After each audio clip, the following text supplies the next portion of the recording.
I still remember the sound, before I remember the wall. It was the steady hum of a transformer that had been sitting behind my barn for so long I'd stopped noticing it. The kind of sound that fades into the background of your life until one morning everything around it changes. By the time I walked across my back pasture with a cup of coffee in my hand, somebody had built a 9-foot limestone wall straight across my property, and they must have thought I'd simply shrug, grumble for a minute, and learn to live with it. They couldn't have picked the wrong man on the wrong piece of land. My name is Ethan Walker. I'm 48 years old, and I've lived outside Cedar Ridge, Colorado, almost my entire life. My grandfather bought this place long before luxury neighborhoods started swallowing ranch land, one expensive subdivision at a time. And while my neighbors behind me enjoyed stone entry gates, designer landscaping, and homeowners meetings that somehow lasted longer than church services, I was perfectly happy with my old red barn, a gravel driveway, and enough open space to hear coyotes at night instead of traffic. We lived in different worlds, separated by one property line, and for years we managed to stay out of each other's business. At least that's what I believed. That Tuesday started like every other. I fed the horses, checked a fence line after a windy night, and noticed fresh tire tracks cutting across the edge of my pasture. At first I figured it was another delivery truck that had gotten lost, but when I climbed the small rise behind my equipment shed, I stopped dead. There it was, a brand new limestone wall stretching farther than I could see from where I stood. Clean white mortar still drying in the morning sun. Construction dust scattered across my grass like someone had shaken out a bag of flour. I just stood there blinking because my brain refused to catch up with what my eyes were seeing. Then I spotted one of my old survey stakes sticking out on my side of the wall, not beside it, on my side. I set my coffee down without even realizing it and walked the entire length with my phone recording everything. Every few feet I'd whisper to myself, "No way, no way." Because I honestly thought there had to be some explanation I was missing. Maybe they were rebuilding the boundary fence. Maybe the survey crew had made a mistake. Maybe I was standing in the wrong place after living here for 20 years, which sounded ridiculous even inside my own head. When I reached the back corner, I found one of the iron property pins my father and I had uncovered years earlier after a flood. It was exactly where I remembered it, buried just enough to survive decades of weather, and the wall was nearly 15 feet inside my property line. 15 feet. That isn't a measuring error. That's a decision. I called the number posted on the temporary construction sign, and after getting bounced through 3 different offices, a woman finally answered with the confidence of someone who had never been told no. She said, "Sir, the project has already been approved by the association." I laughed because I thought she misunderstood me. "Approved by who?" I asked. "The Cedar Ridge Estates HOA," she replied. "That's nice," I said, trying harder than I should have to stay polite. "The only problem is your association doesn't own my land." There was a pause just long enough for me to know she hadn't expected that answer. She promised someone would call me back. Nobody did. Instead, around lunchtime, a black SUV rolled up my driveway and out stepped the HOA president, Richard Collins. I'd seen him a handful of times over the years at county meetings, always expensive boots that somehow never touched dirt, always wearing mirrored sunglasses, always talking like every sentence was already the final decision. He didn't introduce himself, didn't apologize, didn't even pretend there had been a misunderstanding. He simply looked over my shoulder toward the wall and said, "It improves the appearance of the community." I smiled because sometimes that's the only thing keeping you from saying something you'll regret. "That's interesting," I replied, "because my property isn't part of your community." He folded his arms and said, "Our survey indicates otherwise." I looked at him for a second before pointing down at the rusted iron pin sticking out of the ground. "That marker has been here longer than your subdivision has existed." He barely glanced at it. "We'll have our attorneys review everything." Then he turned around as if the conversation was over. Watching him leave should have made me angry, but it didn't. It made me curious. People don't act that confident unless they think they're protected by something. So instead of calling a lawyer first, I walked into my father's old workshop where dusty filing cabinets still sat against the wall exactly as he'd left them. He had a habit of saving every document he'd ever signed, even utility receipts from the 1980s, and growing up I used to joke that he'd someday be buried under paperwork. That afternoon, for the first time in years, I realized those old boxes might be worth more than the land itself. As I started opening faded folders one by one, I had no idea I was about to uncover a single forgotten document that would turn their beautiful new wall into the most expensive mistake that neighborhood had ever made. The document was folded inside a cracked manila folder labeled Utility Easement. And honestly, if Dad hadn't been the kind of man who refused to throw anything away, I probably never would have found it. I unfolded the yellowed pages as carefully as if they were made of glass. And there it was, signed in 1988 by my father and the local electric cooperative. It wasn't an easement at all. It was a temporary access agreement allowing the utility company to place a transformer on our land until the future development behind us completed a permanent easement after construction. Temporary. That word jumped off the page.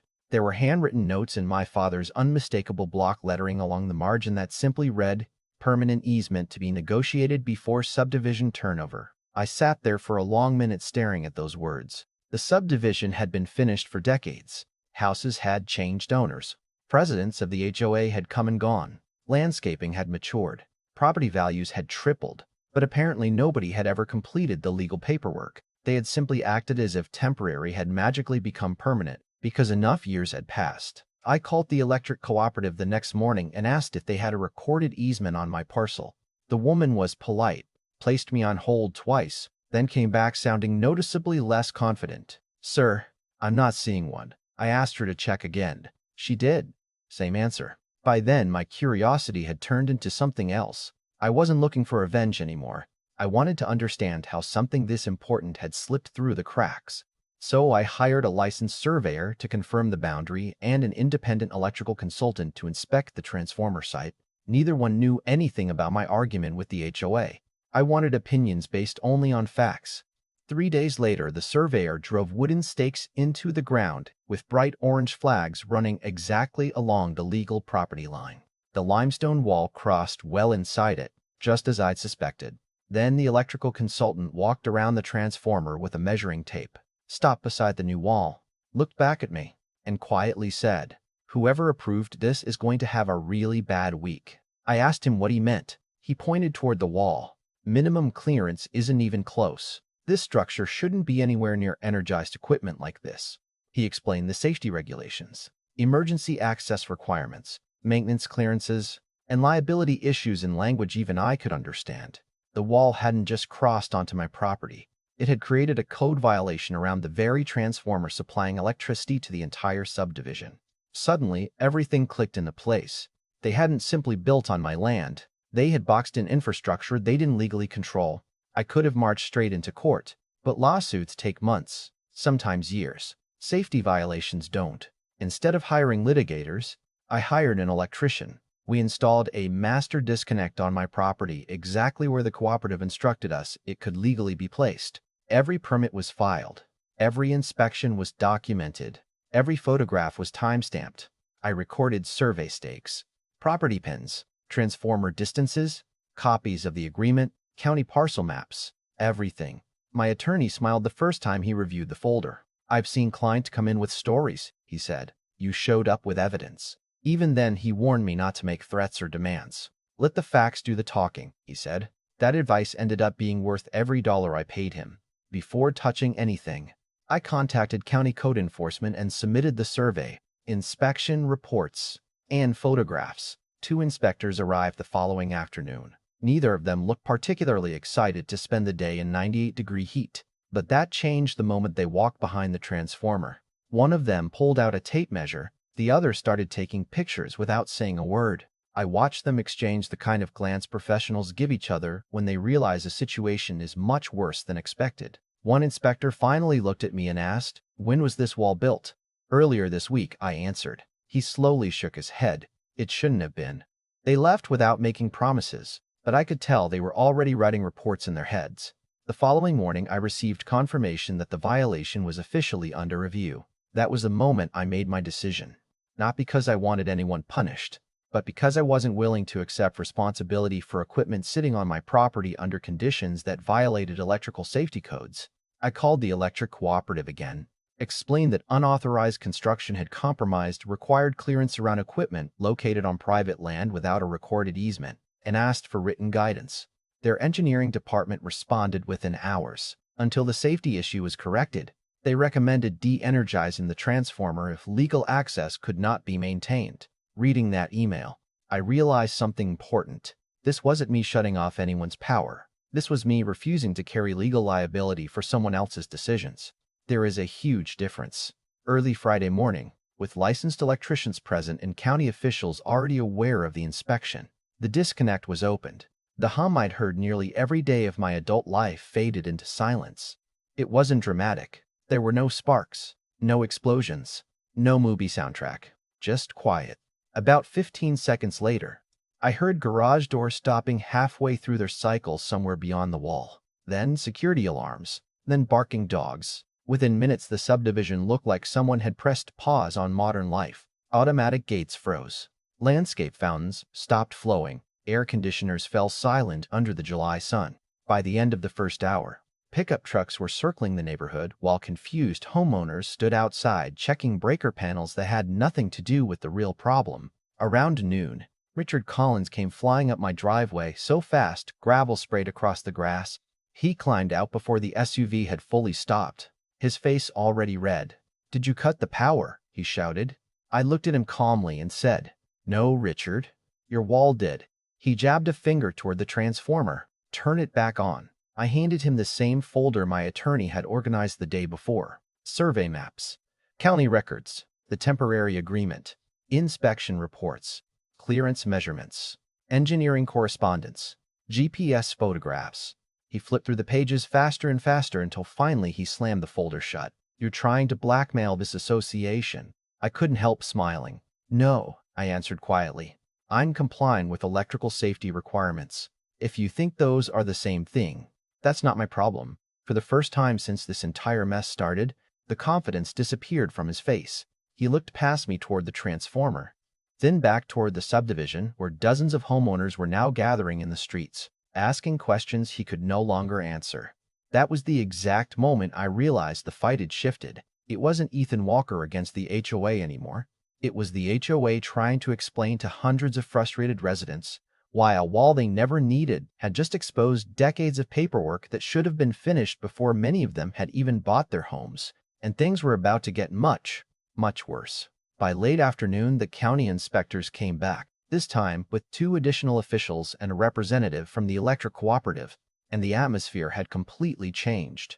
Nobody was arguing anymore. Nobody was making threats. The people wearing hard hats and carrying clipboards weren't interested in HOA politics, property values, or bruised egos. They cared about one thing: whether that transformer could legally and safely stay where it was under the conditions the association had created. Less than an hour later, the answer became painfully clear. The wall violated the required clearance. The transformer sat on private land without a recorded permanent easement, and every year that paperwork had been ignored only made the liability bigger. Word spread through the neighborhood faster than any official notice ever could.